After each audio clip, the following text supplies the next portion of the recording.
Okay, so in this topic we are going to discuss about pistil, megasporangium and embryo sac. Last time we have discussed about the microsporangium, microsporangium. So this micro is related to the male part. Okay, so whenever if you are going to confuse, so do not confuse with this micro word. Micro is related to the male and megasporangium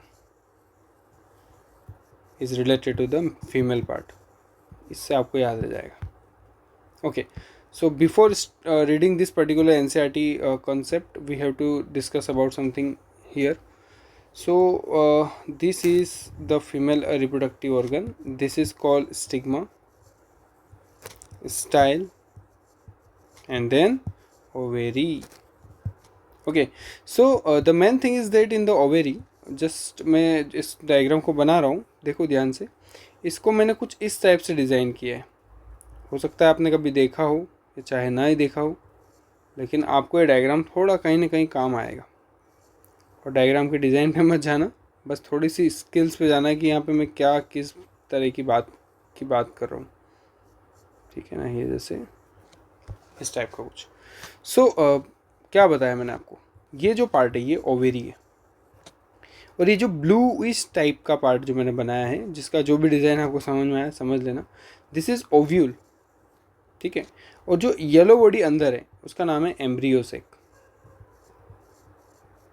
ठीक है. इन तीन चीज़ों को थोड़ा ध्यान में रखना. Ovary बाहर है, फिर ओव्यूल है और फिर एम्ब्रियो सेक है.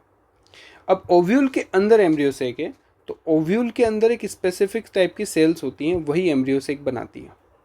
ओके, तो मैं थोड़ा एक ओवरव्यू दे रहा हूँ ऊपर से ही. ठीक है. तो देखो ओव्यूल के अंदर कुछ इस टाइप की चीज़ें आपको मिलेगी. ठीक है, ये ओव्यूल है जिसका डायग्राम जो ब्लू है वो यहाँ पे मैंने येलो कर दिया. अब मैं इसके अंदर एक लेयर बना रहा हूँ, ध्यान से देखिएगा.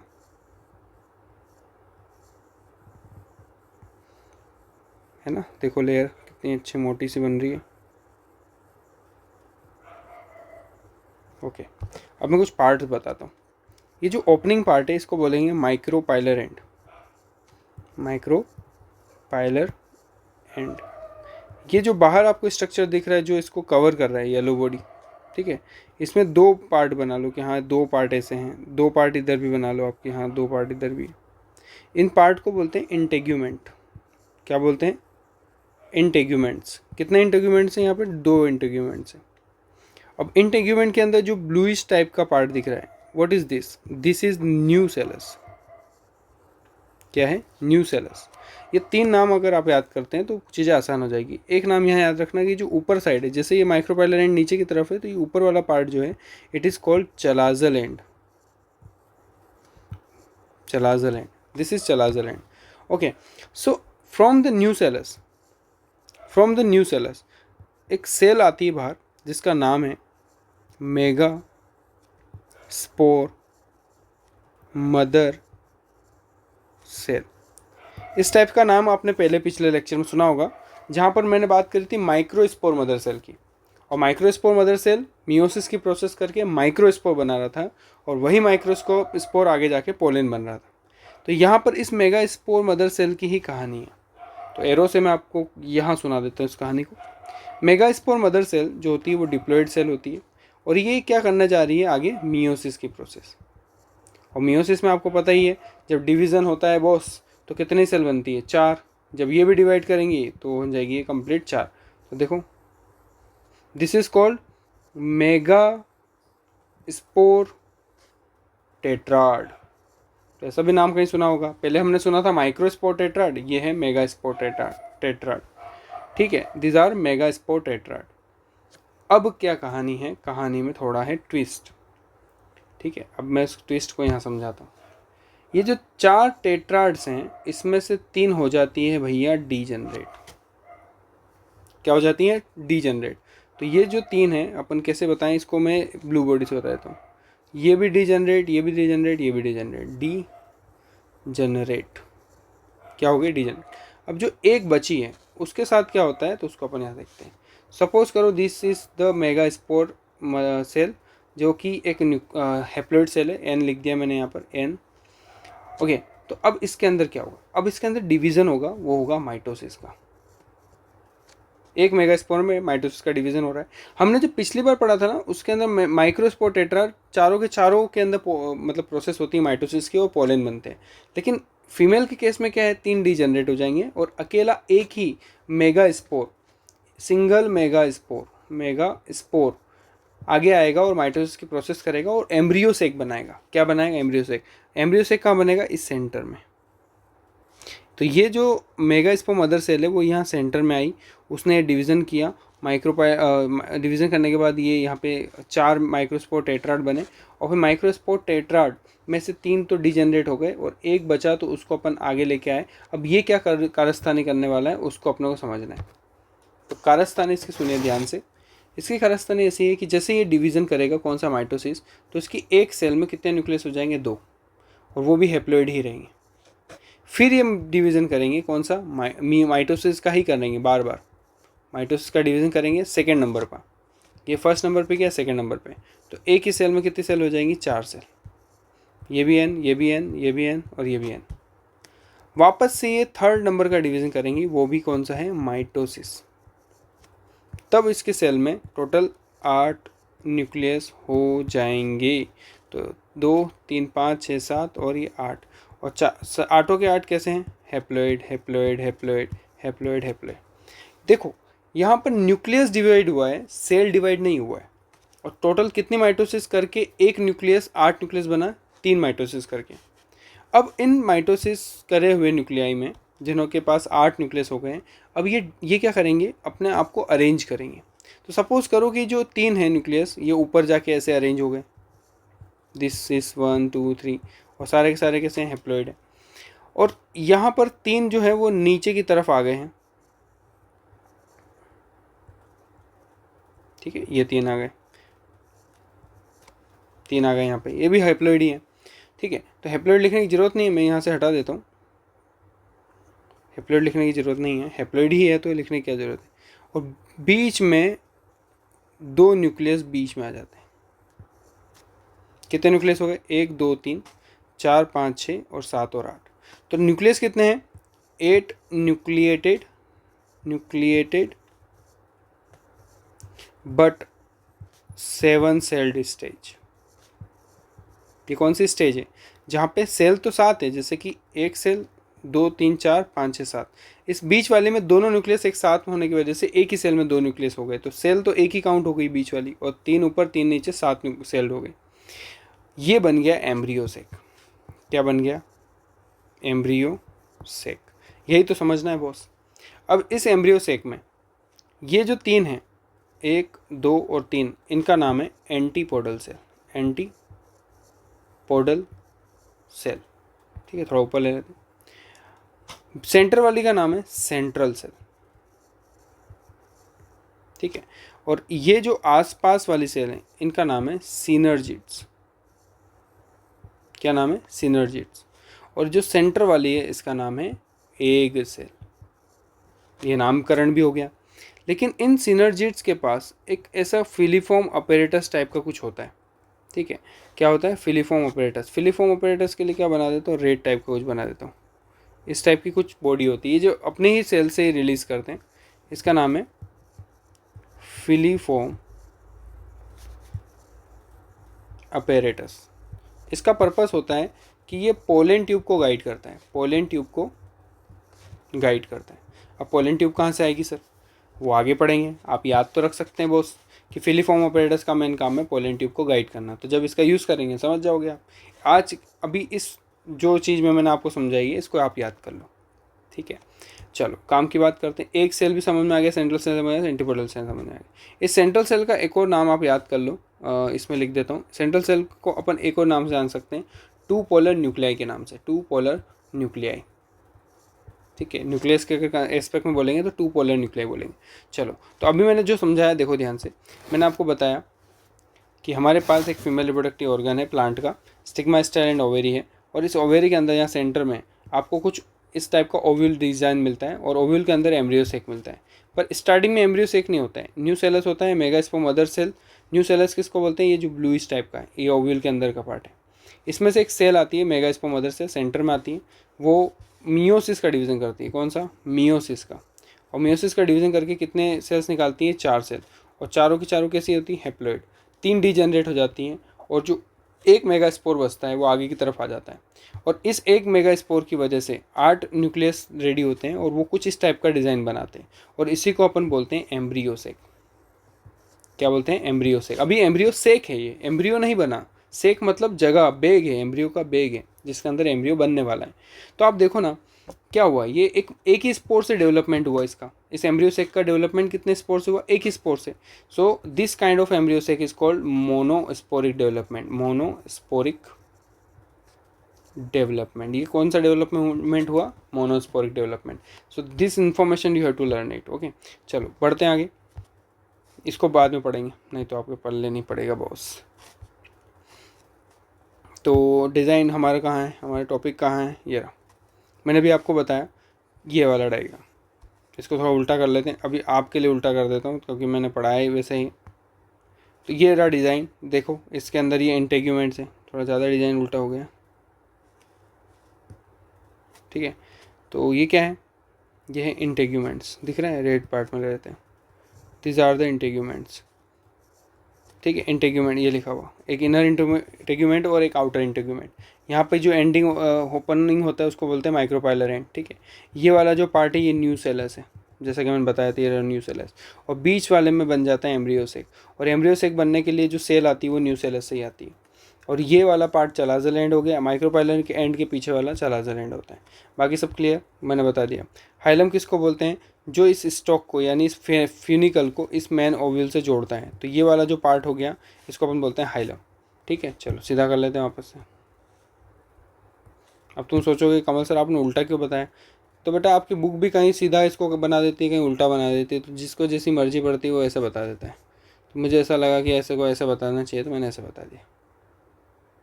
चलो काम की बात करते हैं। तो ये वाला डायग्राम मैंने आपको समझा दिया है, ठीक है, इसमें कोई दिक्कत नहीं आनी चाहिए। यहाँ से क्वेश्चन आता है कि ये किस चीज़ का डायग्राम है। So this is the dissecting flower of the hibiscus. वो क्या शो कर रहा है? पिस्टिल को, यानी एक फीमेल रिप्रोडक्टिव ऑर्गन को शो कर रहा है। स्टिग्मा, स्टाइल एंड ओवेरी, और यहाँ थैलेमस है नीचे की तरफ। और जो इन दोनों पे क्वेश्चन आना है वो यहाँ लिखा हुआ है, ध्यान से देखो। कि कब समझ में आएगा? जब आप ये पढ़ोगे। तो पहले अपन पढ़ ही ले आज, ठीक है। देखो, गाइनोशियम एक फीमेल रिप्रोडक्टिव पार्ट है, ठीक है। द गाइनोशियम में कंसिस्ट ऑफ सिंगल पिस्टिल। अगर किसी गाइनोशियम में एक ही पिस्टिल अवेलेबल है जिसमें स्टिग्मा, स्टाइल एंड ओवरी अकेला ही प्रेजेंट है, सिंगल पिस्टिल, तो हम उस गाइनोशियम को मोनोकार्पेलरी बोलेंगे, ये याद रख लेना। और अगर किसी गाइनोशियम में एक से ज़्यादा पिस्टिल है तब हम उसको बोलेंगे मल्टी कार्पेलरी, ठीक है। मल्टीपल कार्पेलरी होने की वजह से अगर वो सारे कार्पल्स, सारे पिस्टिल अगर फ्यूज़ हो गए, एक दूसरे से जुड़ गए हैं, then we can say this is the syncarpous. तो सिन कार्पस वाली कंडीशन देखो यहाँ पे बहुत सारे कार्पल्स हैं, ये बहुत सारे स्टिग्मा हैं, बहुत सारे कार्पल्स हैं यहाँ पर, तो ये सब जुड़ गए हैं एक साथ, तो हम इसको बोलेंगे मल्टी कार्पेलरी तो है, ऊपर से सिन कार्पस है, कौन सा? पिस्टिल। मल्टी कार्पेलरी तो है, ऊपर से सिन कार्पस है, कौन है? पिस्टिल। और ऐसा एग्जाम्पल किसके लिए है? पेपावर। पेपावर नाम का एक प्लांट है जिसमें ऐसा देखा गया है। क्लियर? अब वहीं उसी के पास में एक और है, लेकिन उसको पढ़ने से पहले वापस ऊपर चलते हैं। लेकिन अगर किसी में पिस्टिल ज़्यादा हैं, मल्टीपल कार्पेलरी हैं, पर सारे पिस्टिल फ्री हैं, सब एक दूसरे से कनेक्टेड नहीं हैं, then it will called as apocarpous.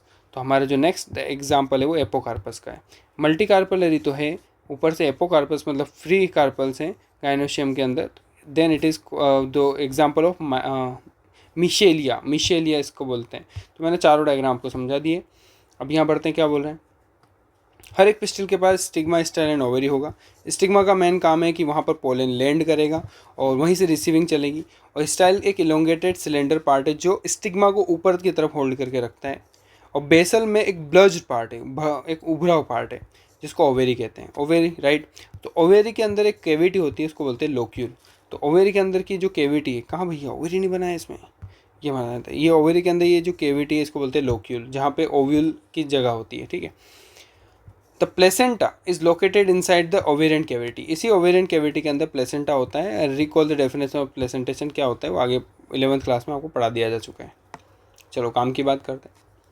कौन सा स्पोरेंजिया है यहाँ पे? मेगा स्पोरेंजिया, जो एक्चुअल में ओव्यूल ही है। ठीक है, मेगा स्पोरेंजिया, ये पूरा ये जो टिश्यू है ये पूरा मेगा स्पोरेंजिया से बना हुआ है। ठीक है, जिसको अपन ओव्यूल बोलते हैं, मेगा स्पोरेंजिया। ठीक है, उधर एंथर किससे बना हुआ था? माइक्रो स्पोरेंजिया से। अब मेगा स्पोरेंजिया जो है वो ओव्यूल ही है। अब देखो आप ध्यान से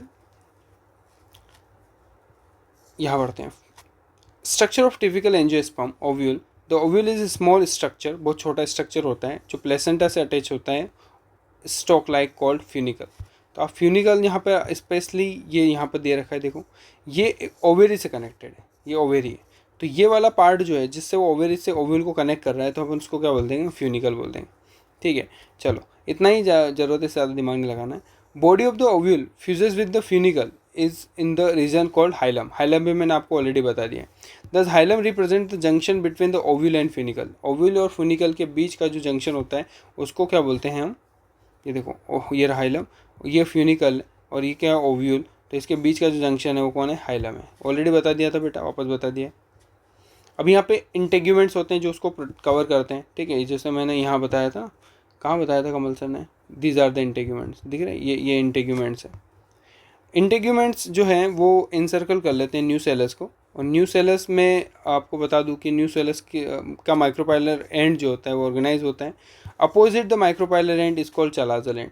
तो अगर ये माइक्रोपाइलर एंड है तो इसका अपोजिट में कौन है? चलाजल एंड है। ठीक है, अब देखो न्यूसेलस से एक सेल आती है और वो क्या बनाती है? एम्ब्रियोसेक बनाती है। क्या बनाती है? एम्ब्रियोसेक। और एम्ब्रियोसेक का एक और नाम क्या है? Female gametophyte. तो वो न्यूसेलस से कौन सी सेल आती है? उसी को तो पढ़ना है भाई। तो न्यूसेलस से जो सेल आती है उसका नाम है मेगा स्पोर मदर सेल, और मेगा स्पोर मदर सेल से मेगा स्पोर बनती है, उसी को अपन बोलते हैं मेगा स्पोरेंजिनेसिस। ठीक है, जैसे मैंने क्या बताया था आपको, ये वाला प्रोसेस। ठीक है, ये देखो मेगा स्पोर मदर सेल से क्या बन रहा है? ये मेगा स्पोर्स बन रही है, और ये एक मेगा स्पोर आगे फंक्शनल काम करती है। इसी प्रोसेस को बोलते हैं मेगा स्पोरेंजिनेसिस। अब single megaspore mother cell जो है वो डिवाइड करेगा और क्या बनाएगा? मेगा स्पोर टेट्राड बनाएगा। क्या बनाएगा? Mega spore tetrad. तो देखो ये मेगा स्पोर टेट्राड लिखा हुआ है, ये आप बहुत इजीली समझ जाओगे, पढ़ो देखो जरा। न्यू सेलस से आती है। It is large cell containing dense cytoplasm and prominent nucleus. एक न्यूक्लियस होता है। मेगा स्पोर मदर सेल कौन सा डिवीजन करती है? मियोसिस का। And what is the important of MMC? Under going meiosis. Meiosis result in the production of 4 mega spore. तो हम इसको मेगा स्पोर टेट्राड भी कह सकते हैं। मेगा स्पोर टेट्राड, यहाँ पे भी मेगा स्पोर टेट्राड हो गए। अब इन मेगा स्पोर टेट्राड में से 3 तो डिजेनरेट हो जाते हैं, जैसा कि यहाँ पे एग्जांपल में देखो ध्यान से। ये कौन है? मेगा स्पोर मदर सेल है, यानी अभी तो डिप्लॉइड कंडीशन में। मियोसिस करा तो पहले मियोसिस में कितनी सेल्स बनेगी? 2, तो मेगा स्पोर डायड हो गए। फिर 4 सेल बन गए, ये भी एन, ये भी एन, ये भी एन और ये भी एन।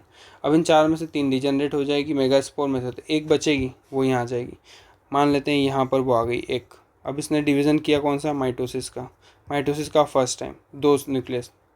माइटोसिस का जो डिवीज़न करा वो सेकेंड टाइम 4 न्यूक्लियस। फिर थर्ड टाइम किया तो 8 न्यूक्लियस। माइटोसिस के 8 न्यूक्लियस। अब 8 न्यूक्लियस अपने आप को ऐसे अरेंज कर लेंगे। देख लो, अब यही डायग्राम उल्टा बना दिया इन्हें। ठीक है, अब एंटीपोडल एंड कहाँ? सेल्स कहाँ गए? नीचे की तरफ। 2 पॉलीन्यूक्लियाई ये रही, ये बड़ी सी सेल है। इस सेल का नाम है सेंट्रल सेल। एक सेल बीच में होती है, सिनर्जीज आसपास में होते हैं। अब इसी डायग्राम को यहाँ उल्टा बना दिया। देखो माइक्रोपाइलर एंड इधर है, तो फिलीफॉर्म ऑपरेटस भी यही है। देखो दिख रहा है फिलीफॉर्म ऑपरेटस। ये रहे सिनर्जिड्स, ये रहा यहाँ एक सेल, ये रहे 2 पॉलीन्यूक्लियाई, और इतनी बड़ी जो आपको दिख रही है ये हो गई सेंट्रल सेल। ये 2 पॉलीन्यूक्लियाई हो गए, और एंटीपोडल सेल्स ये हो गए जो किस तरफ है? चलाजल एंड की तरफ। Diagram complete. इन्फॉर्मेशन भी आपको ऑलरेडी कंप्लीट हो जाएगी। फंक्शनल मेगा स्पोर डेवलप होता है और आगे जाके क्या बनाता है? फीमेल गेमेटोफाइट, जिसको बोलते हैं एम्ब्रियोसेक। ठीक है, ये मैंने सब बता दिया, आप देख लेना इसको। पहले कितने स्टेज आती है? 2 न्यूक्लियस, फिर 4 न्यूक्लियस, फिर 8 न्यूक्लियस, फिर 8 न्यूक्लियस मिलकर एम्ब्रियोसेक बनाते हैं, जिसको अपन इसको एम्ब्रियोसेक बोलते हैं। This is the embryo sac. Okay, और यहाँ पे सबके बारे में बता रखा है। देखो आप सेंट्रल सेल के बारे में बताया कि 2 पोलर न्यूक्लियाई होती हैं वगैरह वगैरह। यहाँ देखो ध्यान से, जो एग अपैरेटस होता है, किसको बोलते हैं? Egg apparatus. जहाँ पर एग है, जैसे ये एग यहाँ पर है, तो इन तीनों सेल्स को अपन एग अपैरेटस के अंदर काउंट करते हैं। और एग अपैरेटस में 2 सिनर्जिड्स होती हैं और एक एग सेल होती है। अब देखो यहाँ पे क्या बताया, the egg apparatus in turn consists of two synergids और one egg cell. The synergids have special cellular thickening micropylar tip की तरफ, जिसको बोलते हैं फिलीफॉर्म apparatus, जिसका मेन रोल होता है गाइडिंग द पोलन ट्यूब, जो कि मैंने आपको ऑलरेडी बता दिया. 3 cells are the chalazal end, जिसको बोलते हैं antipodal cell. The large central cell are mentioned earlier has 2 pollen nuclei. A typical angiosperm sac at maturity कितनी सेल होती हैं बेटा, 7 सेल होती हैं, बट न्यूक्लियस कितने होते हैं, 8. ये ऑलरेडी मैंने आपको बता दिया है. तो इस तरीके से हमारा जो पार्ट है वो ओवर होता है. इससे पहले वाले पार्ट में हमने पढ़ लिया कि जो पोलन ग्रेन है उसके पास 2 लेयर है, एक्साइन इंटाइन, और यहाँ पर है वेजिटेटिव सेल, यहाँ है जनरेटिव के 2 न्यूक्लियस, और ये पोलन रेडी है कहाँ जाने के लिए, स्टिग्मा पर. और हमारा फीमेल रिप्रोडक्टिव ऑर्गन भी रेडी है कहाँ जाने, कहाँ क्या है इसके अंदर, एक फीमेल रेडी है, फीमेल में यहाँ एम्ब्रियो सेक है, और इस एम्ब्रियो सेक के अंदर यहाँ पर एक सेल इंतजार कर रही है इन स्पर्म्स का. तो यहाँ 2 स्पर्म है, तो कौन सी सेल यहाँ पे फ्यूज़ होगी इन दोनों में से, तो यही एक क्वेश्चन मार्क है जो हम नेक्स्ट आगे की क्लासेस में पढ़ेंगे. तो अभी हमें यहाँ से ये पोलन कहाँ पहुँचाना है, स्टिग्मा पर, जिस प्रोसेस का नाम है पोलिनेशन. तो अब ये वाला टॉपिक हम नेक्स्ट चैप्टर में, नेक्स्ट वीडियो में देखेंगे. तो लाइक कमेंट सब्सक्राइब कर लो भैया, नेक्स्ट वीडियो के लिए आपके नोटिफिकेशन मिल जाएगा. Okay, tata bye bye.